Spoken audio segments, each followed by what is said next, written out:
The recent events revolving around the deaths of George Floyd, Ahmaud Arbery, and Breonna Taylor have resulted in an outcry, not only in the respective cities in which these three Black people died, but across the country and around the world.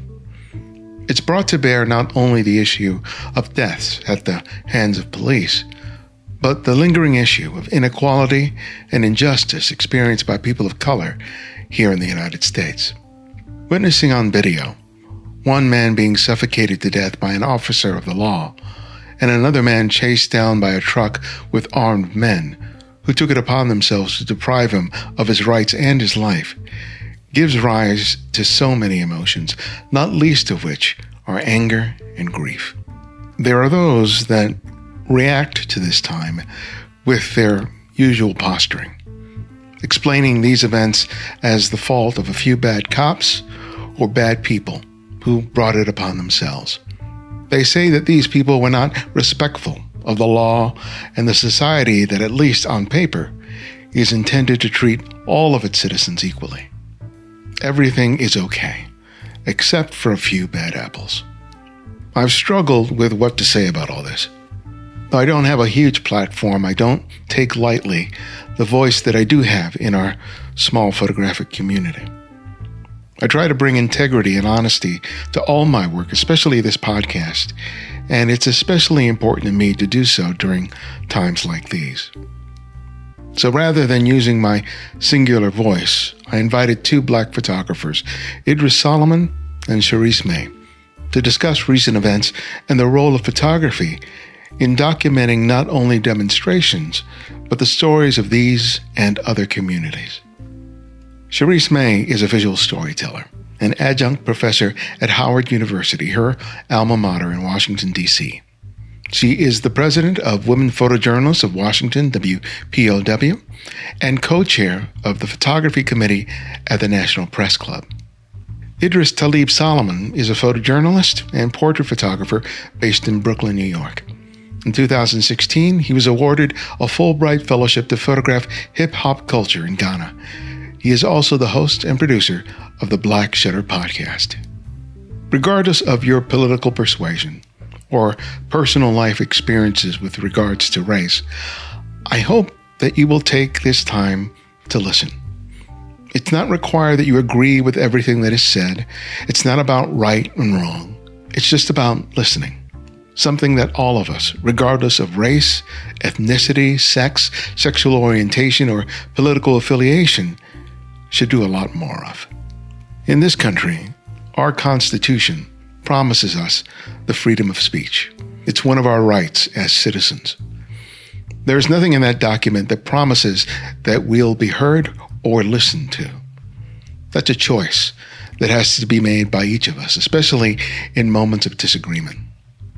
The law provides us the freedom to speak our mind, but it's our shared humanity that requires us to stop talking and hear someone else out, especially when their experiences are not in line with our own. Because being listened to, being acknowledged, and having one's views and humanity respected should never be the privilege of a few. And it can all begin here and now by each of us standing up for each other and saying, I see you and I hear you. This is Ibarian X, and welcome back to the Candid Frame.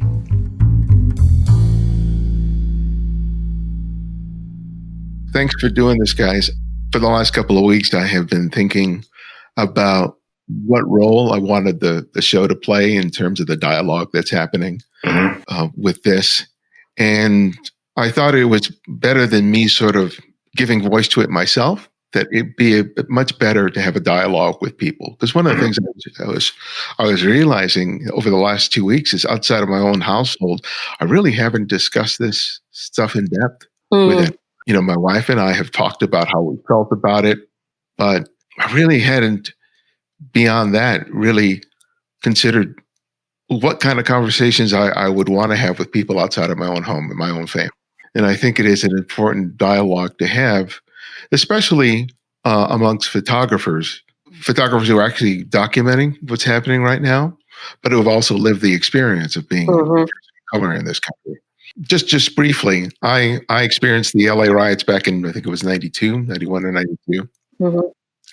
And one of the things, and I grew up in that neighborhood. I grew up near Florence and Normandy, probably about 2 miles.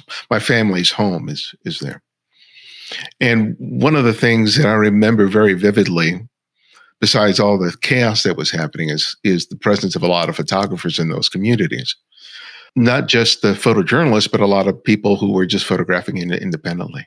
Mm-hmm. I remember one of the things that really bothered me about that is that a lot of those people had never come to the community to photograph it before, and that many of them would not come back afterwards. Mm-hmm. Yeah. Exactly. And then later on, when I would look at portfolios, like 6 months to a year later, I would see images that were made during the riot. Mm-hmm.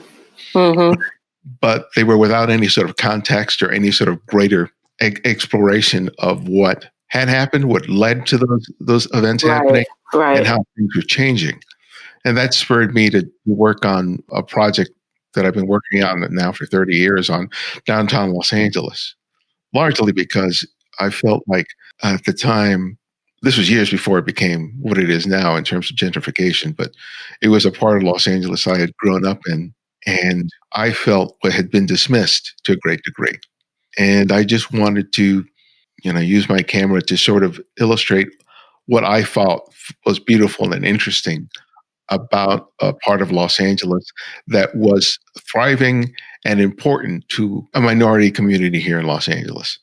Now it's become gentrified, and now it's completely a very, very different thing. But as I see the events of the last couple of weeks, I have thought very much the same thing. You're seeing all these people going out and making photographs, and I just felt like, us as photographers, regardless of race, we have to think about not just the kinds of pictures that we make, but those pictures are intended for. Right. And the impact they can have, especially if those of us who are out there making photographs are not working photojournalists. And I just wanted to have a sort of a dialogue with both of you, because you guys are both working photographers on the East Coast, photographing these events, and have been photographing, the events of not only American society, but Black cultural society before, and are going to continue doing this. Mm-hmm. And I just would love to hear first your own personal, how you both are personally experiencing these events. And then we can get into a much greater conversation in terms of the role of photography now and going forward. Cheriss, I think you can take it since you've actually been out in the field covering some of this. Okay. Well, I have to say, first and foremost, as a Black woman, I have a personal stake and experience with what's going on. I have my own personal stories of, experiencing racism. I can remember as far back as I was in third grade. I think I was in third grade when I first was called a nigger. From there, I became more aware of that, and it has carried through to the woman I am today. I've had experiences of being stopped while driving my car and questioned, whose car is this? Where are you going? Where do you live? And I broke no laws. I've had experiences of male family members and friends who have had violent interactions. So having that personal story, it gives me a perspective when I go in and I'm actually covering the current things that are going on now with the protests and the demonstrations that are happening all over. To me, what I will say is this time it feels different. I've covered protests and things before, but this time it feels like the youth are really, what I've seen, what I've noticed is the youth are more engaged and they're on fire and they're serious. You can see that there are so many young people out there and they're organized. They have an agenda, they have action items, and they're calling for certain things to be done, or they will continue, with the protests, with the work.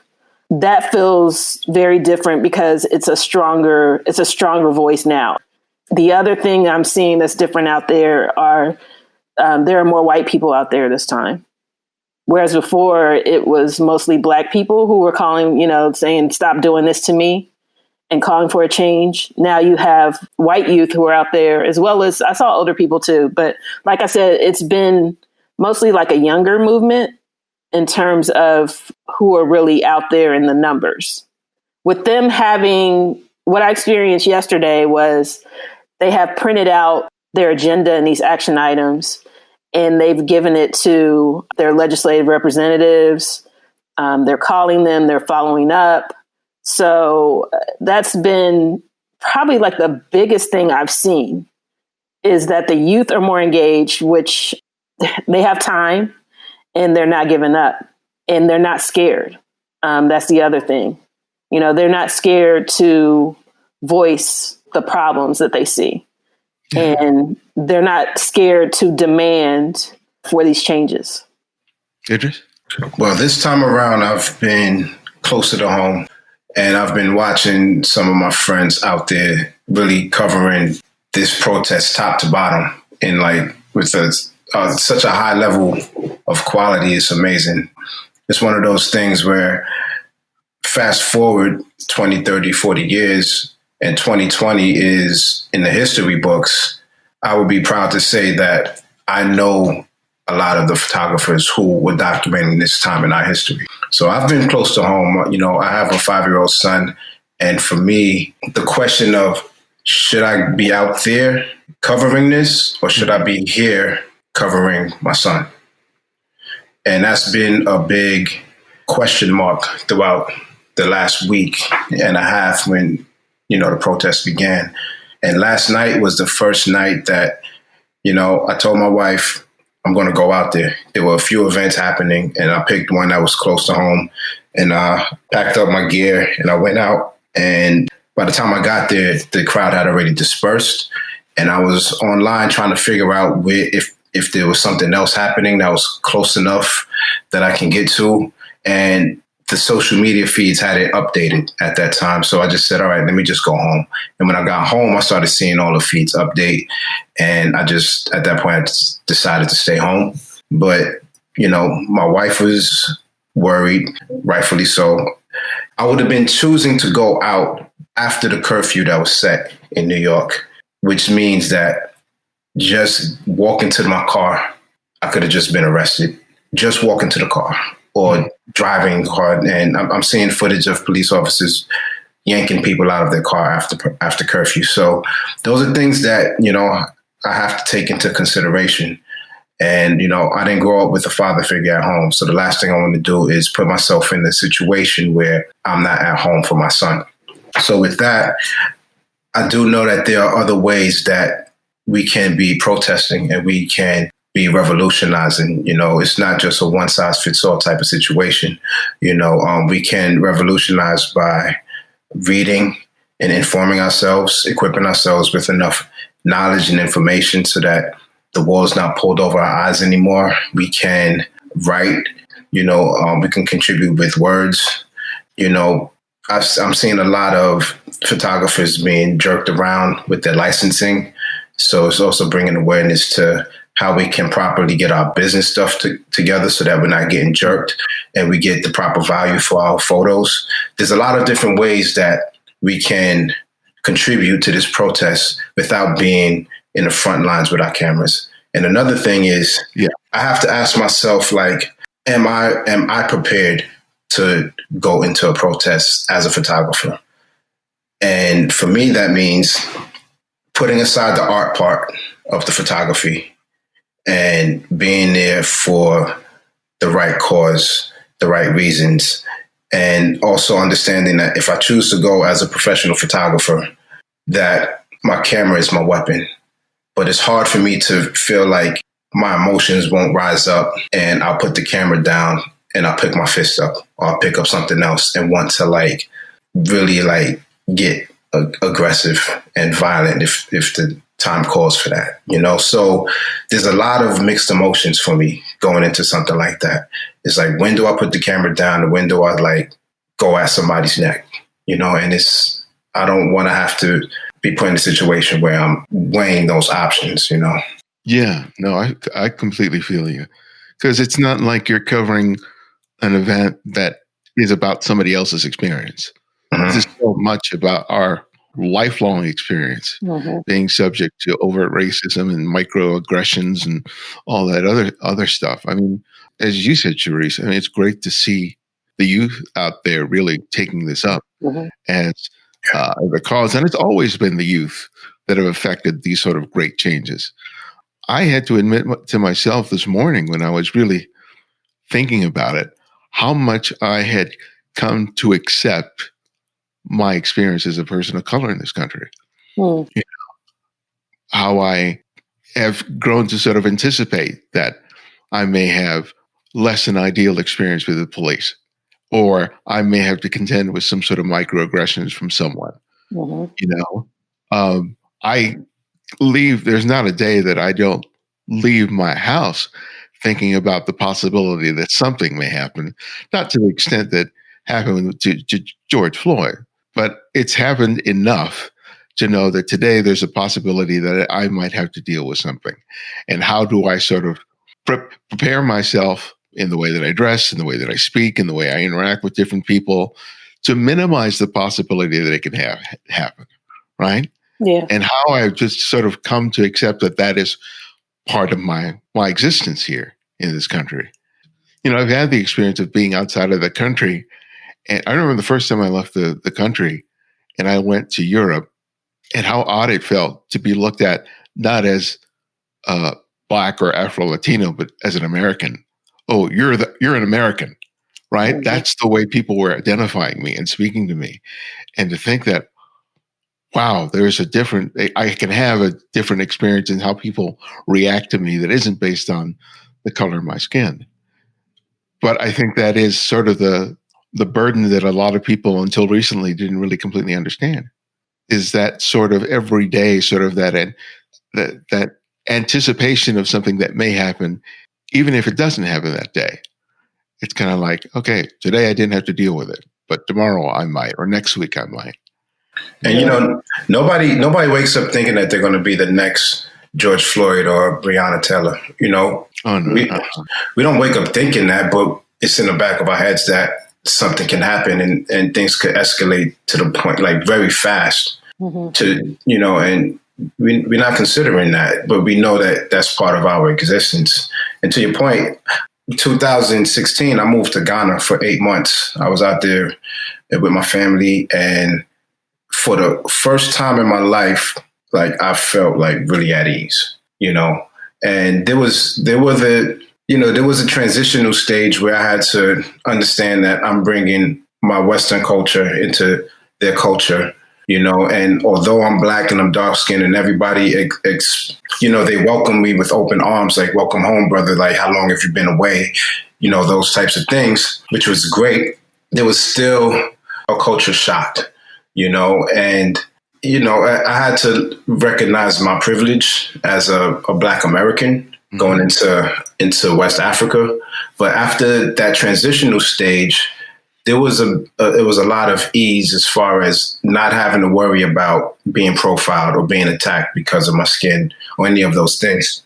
There were a lot of subtle differences that I had to get accustomed to, but I was like really relaxed and at ease, and coming back here is just like the same shit all over again, and, when people talking about repatriate, go back home, it's for a reason, it's not just like fluff. It's like, if we take take all of the education and information that we have here and slowly but surely, like, move to all parts of the continent, we can build that up and then not have to deal with a lot of the racial stuff. But at the same time, understand that being a Black American, being descendants of slaves of enslaved people in this country, means that this land is just as much ours as white folks. So that's where there's a big dilemma, and it's a big challenge for us trying to get some equality. Yeah. The other thing is, when I said things are different, I don't have any children, but I have, family and friends. And discussions that I've had with them has been, they're having to have different conversations with their kids now. it's become more intense, and their kids know what's going on and they're scared. I was talking to my cousin, and his son was fearful of going out because he felt what happened to George Floyd would happen to him or his dad. So the conversations have become more difficult, more intense, and parents, and I think some of what I saw out there too were families with their kids. Part of that, I believe, is families trying to show their kids that we will not be dominated by fear.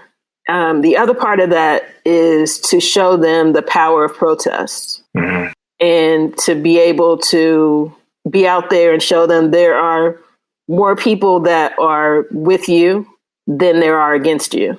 And to show them that you can do something no matter what it is. So, talking to them, a lot of them aren't going down to where the main protests are happening, but they're, as Idris was saying, they're doing other things to help with the protest or doing other things that can be done at home. So they're not exposing their kids, to the danger, of that. So that's the other piece as well, is that it's permeated to the youngest.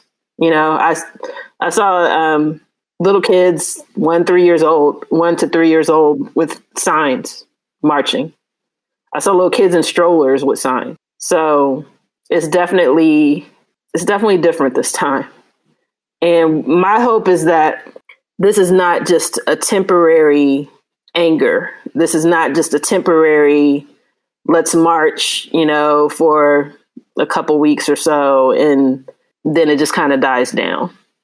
My hope is that what comes out of this is legislation and other things that, make it better to live here.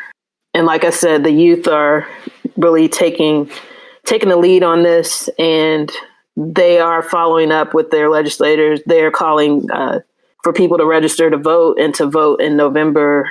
So hopefully this energy will continue and it won't just stop once it kind of like, I think about once people feel like their conscience is a little clearer and they get the image of the video seeing George Floyd die with the knee in his neck out of their head. Or once they see it so much that it just becomes numb. Like you see it and you don't have any more emotion to it because you've seen it so many times. But we haven't seen much change after some of these really intense protests over the years.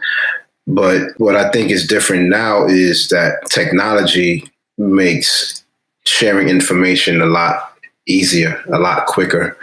And I remember during the civil rights era, I remember reading about what they considered their modern day Twitter at the time was having somebody, stationed at a phone, and there would be like a protest happening in Alabama or something, and somebody would run to the closest phone, send a wire to that person, and that person will write up the article or whatever, updating everybody. And then, so in like a day or two, they'll have a printed, article about the current protests happening at that time.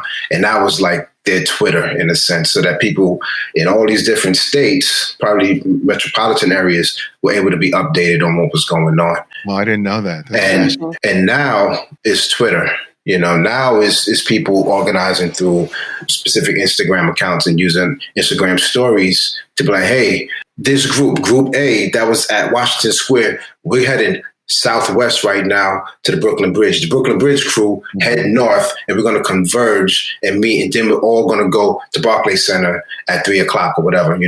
It's like that organized now, and that's a difference. What I was saying also was that until these editors, publications, corporations, until their bottom line is affected, nothing's really going to change. Right. But once we start to organize in a way where we take our dollars and show them like we understand our value, we're not going to support the bullshit that they've been doing all these years, then you start to see some changes. But then at the same time, we have to question, are those changes genuine, or are those changes just to like put a Band-Aid over their wallet,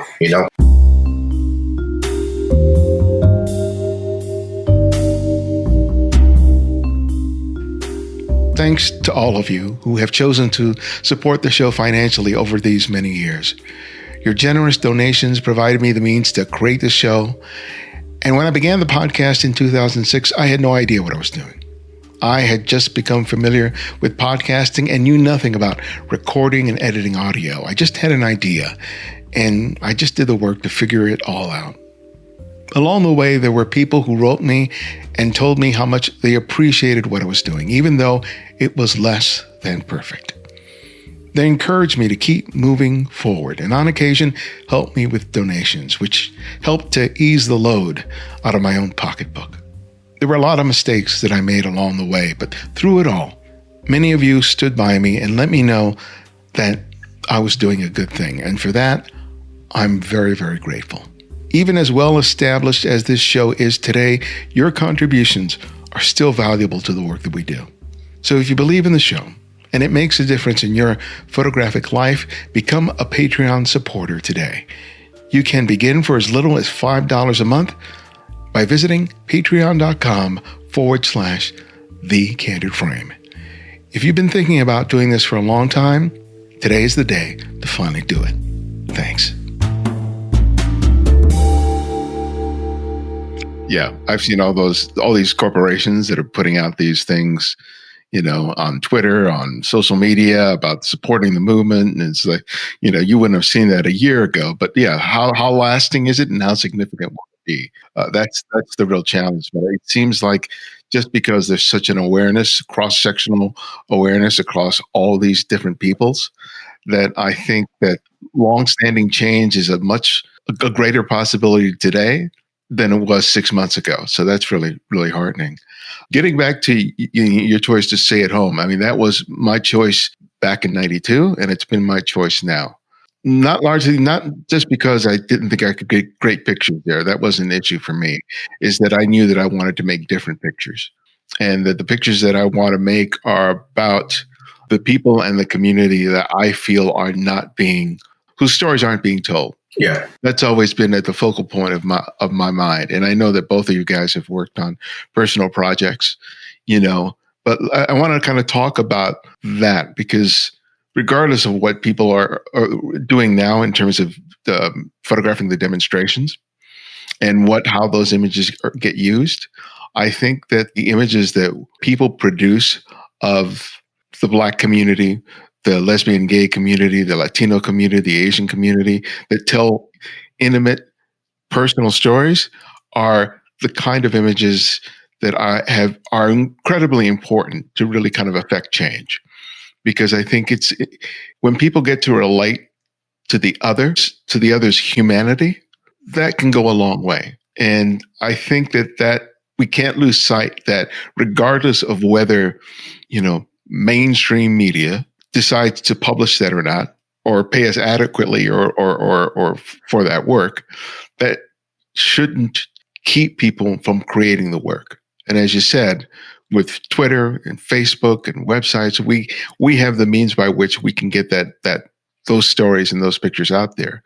But I really would love to hear from the both of you about the importance of that kind of imagery, those kinds of stories from your own personal point of view. Yeah. Well, I would say that there are some things that I'm working on that speaks to that very thing you're talking about with underserved, not only communities, but underserved issues, marginalized issues. That's really big for me.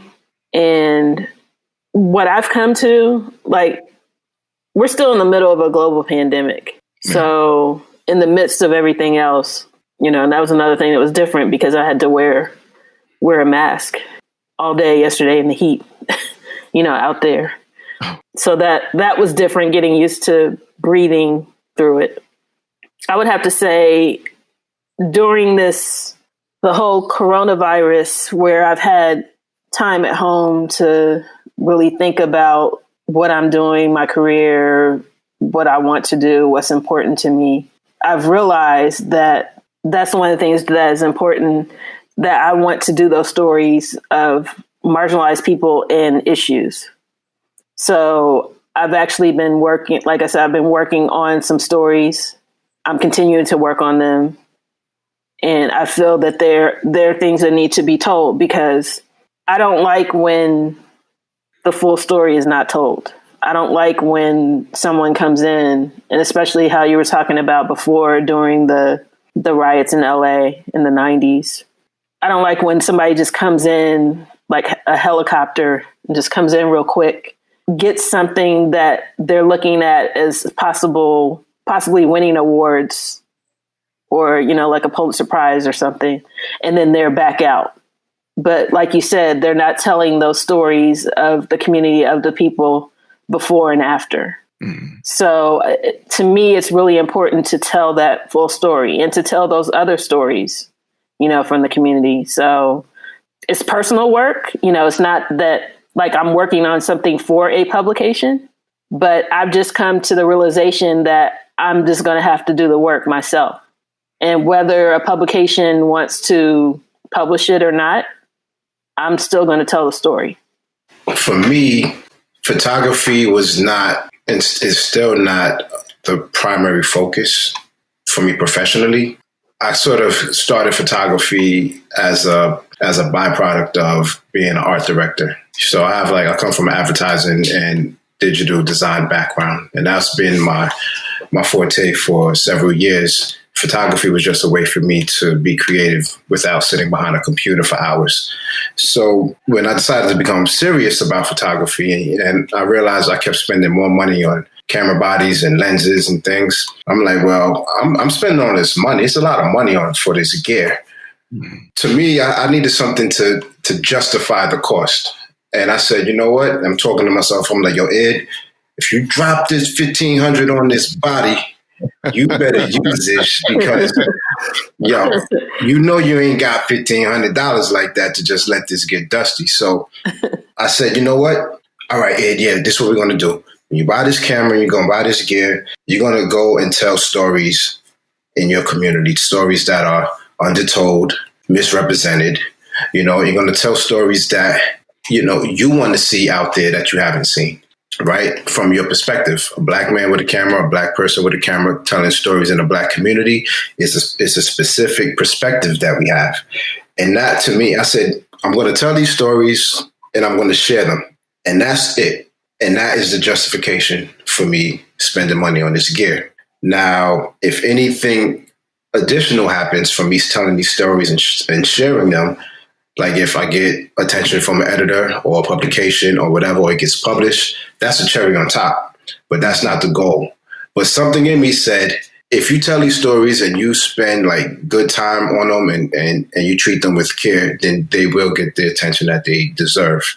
So that's exactly what happened. And I started out telling the story. It's called Blackbirds, based on a ballet school in Harlem. And what happened was that story got some attention and got me some sit downs with editors, mostly white editors across a bunch of different publications. And then I started chasing assignments. I started chasing daily assignments. Then I realized like I'm getting a bunch of assignments that I don't care about. And my self-worth, my self-esteem I was placing my self-esteem in the hands of these gatekeepers who would either say, yes, you can go shoot this assignment, or no, that's not right for us, right?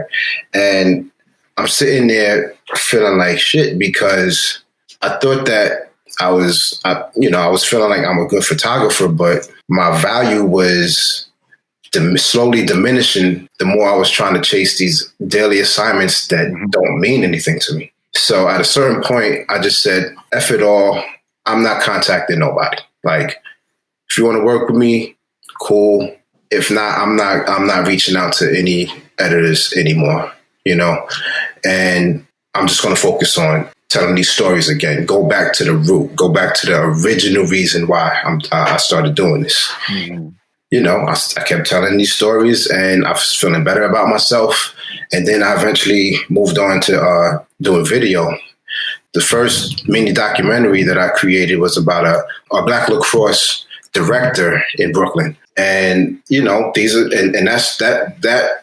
went on to get like accepted into like a film festival. So it's like the more I focus on the things that are important to me and do it because it means something to me and not because I'm trying to please somebody else or get somebody else's attention, those do pretty well. Yeah. And it's just a reminder that if as a collective, as a group, as a community, if we focus on ourselves and focus on bringing stuff back home, what kind of goodness is going to transpire from that, you know? That's great. I'm a bit older than both of you, I think, probably. So I grew up with not seeing people who look like me on television or pretty much anywhere else. And I think that that's something that a lot of people have experienced to, lesser, greater degrees. And it has an impact on it. And one of the things as a photographer choosing to focus, primarily of people of color, even with my street work, is born from that. And Senator Booker said had a speech regarding the Emmett Till bill that's currently in the Senate. And one of the statements that he said was, "America, do you see me?" And one of the experiences I've had being on the street is having Black men come up to me and says, "Take my picture." Never had that with someone white or Asian. Take my picture, take my picture. And I think it speaks to that statement that Senator Booker said, is like, see me. Because I think to some extent, people of color feel like they're not seen. They're looked at, but they're not truly seen. And I think that one of the purposes that I have as a photographer when I choose to focus on people of color is that I want them seen and I want myself seen. And that is I think at the heart of why I think photography for me is so powerful and why it's so important at the same time. So when I see the images of the events of this past week, some of which is really exceptional, some really great work being done, but it's the other work, the personal work, that when I see these stories being told that means so much more to me. But along those lines, I had a conversation with a couple of photographers about, people who are not of the community telling those stories, and whether that is okay today.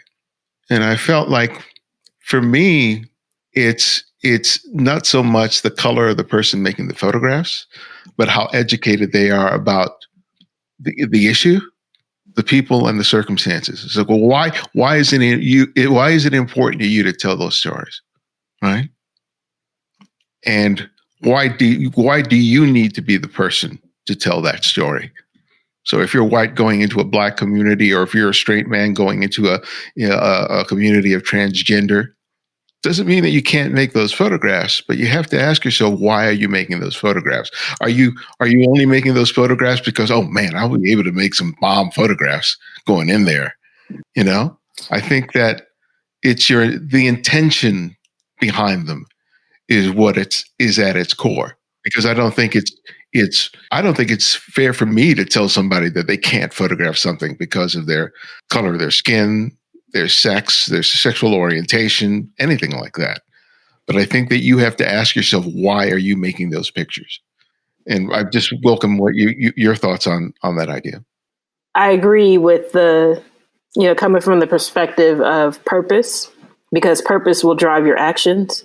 For me, what I don't like to see is when photographers come into a community or a situation for a one-off, just to come in to profit from that situation. It's been a culture of seeing like the photos that win these big awards, that they're usually very painful and, very sensitive, very personal. And to have that and to see a photographer celebrate, from that because they got this money, they got this award, like really pains me. So I truly believe in educating to know like what's going on, telling the full story, and thinking about the purpose, for going in. Are you going in to exploit? Or are you going in to tell that story and to tell it fairly, not just focusing on one thing, but telling the whole story? Yeah. Yeah, not just going in sort of telling stories of trauma Mm-hmm. in any variety because of how dramatic a photograph can be, and justifying it by saying, you're exposing the world to it, but that the other side of what it means to be whatever person is being documented, that's not being reflected in the greater imagery. It seems to sort of reinforce a lot of the sort of the negative perceptions that people have of a people with these amazing award-winning photographs. So that's a really good point. Well, the other thing too is it causes a mistrust with people when they deal with photographers. And, there's been talk among photographers about being able to connect with who you're shooting, or photographing, I should say. Stop using the word shooting. It's become a thing of people they see like these photos and the awards and the things like that, profiting off of trauma. And they're hesitant a lot of times to trust and let you into their space. And another thing I could say is, in covering what's going on now, is I feel like people look at me and they're like, oh, well, she looks like me. And there's more trust. Because I've seen it happen where they may not want, my white colleague or photographer to take a certain picture. But then I come along and they're like, hey, sis, just start talking, and they let me take their picture. And a lot of times I would, if there was something where I thought it was like a portrait that needed to be seen, whether, it was something they had written on their mask or, a certain thing that they were doing, and I would just motion to ask for permission instead of just shoving my camera in their face. Mm-hmm. I think for me, I've struggled with the term documentary photographer or photojournalist. And because I didn't really go to school for photojournalism or journalism at all, I think that I settled on documentary photographer. And that's because I felt like photojournalism is very reactive to the moments that are happening, like right now, currently. Mm-hmm. And to cover a protest, you have to, especially Black protests, because there's so much emotion, so much anger, so much tension, rightfully so, built up for hundreds of years. And then, the cops, police respond with their own level of aggression. So that's just a bad combination, right? So it eventually leads to photos that have that tension in them, right? And for me, I didn't want to necessarily be reactive to just going in and capturing that amount of tension. And the reason why I lean more towards documentary photography is because with that, I can kind of craft a different story, a different narrative, still based around protest and uprising and revolution, but told in a way that takes a little bit more time and that can actually tell multiple stories at once, So that's sort of how I look at it. Not saying it's right or wrong, and definitely have a lot of respect for the photographers out in the field, in the front lines, documenting this, because there's a need for these photos, these images to be made. Am I the one to make them? I don't know. And I know that I can go and make some of these photos, but it's a choice that for me to stay home and find other ways to contribute. And in regards to your response to your question about if white photographers can go into these events and take pictures, I agree. I don't think that anybody should be barred from documenting history, right? But I do think that I agree that there should be a level of awareness on their parts. The voyeuristic lens should be left at home. Don't put that in your bag, right? And I think that even if there are white photographers who are awoken to like the issues that Black folks or whatever community that they're photographing, if they're aware of those, the situation that they're in, and they can empathize and they have compassion and they understand the full picture, even for those photographers who have all of these things, they can't be the only ones photographing. So even if they are being brought in to photograph these events, cool. Who else do you have photographing these events? Because we need our voice and our lens and our perspective, included in that batch of photos, you know. So that's what I feel about that. Yeah, that's an excellent point. Well, thanks to the both of you for just sharing your time, your thoughts. I can't thank you enough. I mean, this is a conversation I needed. I didn't realize how much I needed it until I sat down with you guys. So thank you for that. And my last question to each of you is what I ask each guest is I ask them to recommend another photographer, and it can be anyone, someone you've long admired or someone you've recently discovered, and why you're choosing that photographer.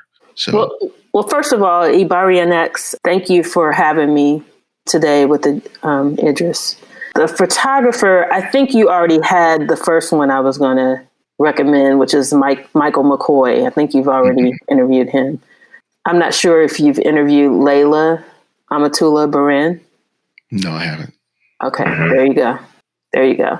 Actually, it would be two, Laylah and then Delphine. Laylah and Delphine make up a collective called MFON, MFON, and they work to expose photographers of the African diaspora. Female photographers. Yeah. So they put in a lot of work, for that, and have actually exposed me to some that I didn't know about. So they're putting in a lot of great work to get exposure to photographers who have not, gotten that exposure. And also they have they curated an exhibit, which I have some work a part of at the African American Museum in Philadelphia. And it's called Visual Meditation on Black, and I'm messing up this name, on Black masculinity. And it's 50 photographers that are a part of this exhibit, and it's actually a permanent exhibit at the museum. So I would recommend the two of them together because separately they have powerful stories, and together with MFON they do a lot of work to expose photographers. Well, thank you for that. Sure. And Idris? Do you have Michael Santiago? Have you on my radar? Yeah, Michael Santiago. His name pops up a lot. Yeah. Speak to him. And also, I would say Lindsay Weatherspoon. She's really good to have. And one more is Michael Noble Jr. Well, again, thank you for those recommendations. Thank you for your time. Be safe out there. Yes, thank you. Thank you. God bless you guys. You too. God All right, man. Take care.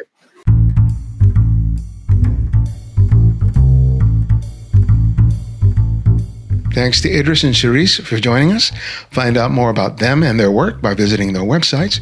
You can learn more about Cheriss by visiting cherissmay.com and Idris at isolomonphoto.com. And also make sure to check out his podcast, The Black Shutter, at blackshutterpodcast.com. If you're a devoted listener and subscribe to the show, write us a review on whatever service you listen to podcasts. Those reviews have led people to take a chance on our show and allowed us to grow. You can also subscribe to our YouTube channel and our mailing list. On the YouTube channel, I offer critiques on images submitted by TCF listeners like you, while the mailing list keeps you updated with all TCF events, including workshops and more. Sign up today. And remember, you can support the show by contributing to our Patreon effort or a one-time or reoccurring donation via PayPal. Thanks to Tom Spadig, Bahi Pata, Chandra Ackberger, and Beverly for their recent contributions. We also provide a series of ebooks on photography available for purchase on our website. It's my way of sharing my experience and knowledge for making great photographs, and another way for you to support the show. And if you found that you can't find every episode of the show, download the Candid Frame app, which is available for both Apple iOS and Android. And because of your generosity, it's free to download and use. No additional purchases are required. The Candid Frame's audio engineer is Martin Taylor, who you can find at theothermartintaylor.com.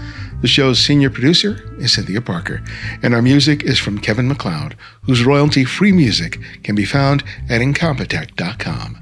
And this is Barrayn X, and this is The Candid Frame.